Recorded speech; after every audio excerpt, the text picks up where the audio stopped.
ময়মনসিংহে ADA music apps প্রতারণায় ক্ষতিগ্রস্ত শতাধিক মানুষ, প্রশাসনের কাছে তদন্তের দাবি। ময়মনসিংহের ভালুকা উপজেলার ডাকাতিয়া এলাকায় এডিএ মিউজিক অ্যাপস নামে একটি প্রতিষ্ঠানের মাধ্যমে প্রতারণার অভিযোগ উঠেছে। শুক্রবার সকালে স্থানীয়রা মানববন্ধন করে অভিযোগ জানান যে মোসাম্মদ নাইমা সিফাত বন্যা নামে একজন নারী, যিনি ডাকাতিয়া গ্রামের বাসিন্দা, মোহাম্মদ সিফাতের স্ত্রী এবং শহীদ স্মৃতি বিদ্যানিকেতন স্কুলের শিক্ষিকা, নিজেকে এডিএ অ্যাপসের ব্যবস্থাপক পরিচয় দিয়ে এলাকাবাসীকে বিনিয়োগের মাধ্যমে অর্থ হাতিয়ে নিয়েছেন।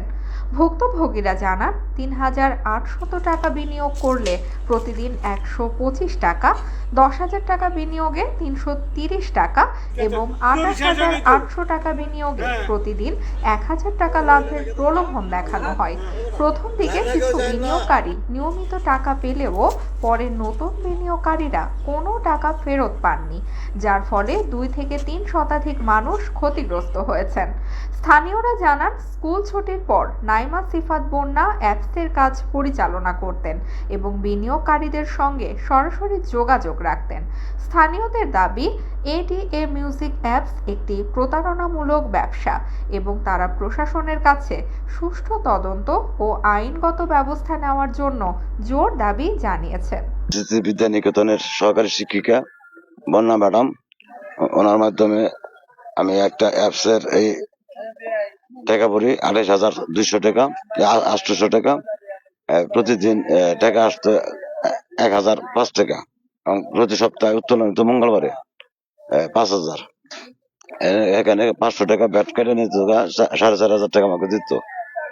এক সপ্তাহ উঠাইছি, তারপরে আর ওটা হারি নাই।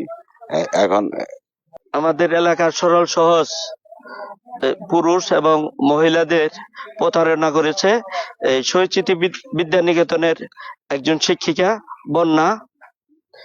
উনি আমাদেরকে এই এলাকার লোকজনরে ওই টাকা প্রলোভন দেখাইয়া যে প্রতিদিনই টাকা পাওয়া যাব এই অ্যাপসে, এডিএ একটা অ্যাপস খুলে এই অ্যাপসের মাধ্যমে আমাদের সবাইকেই সরল সহজ লোকজনাকে প্রতারিত করেছে এই বন্যা।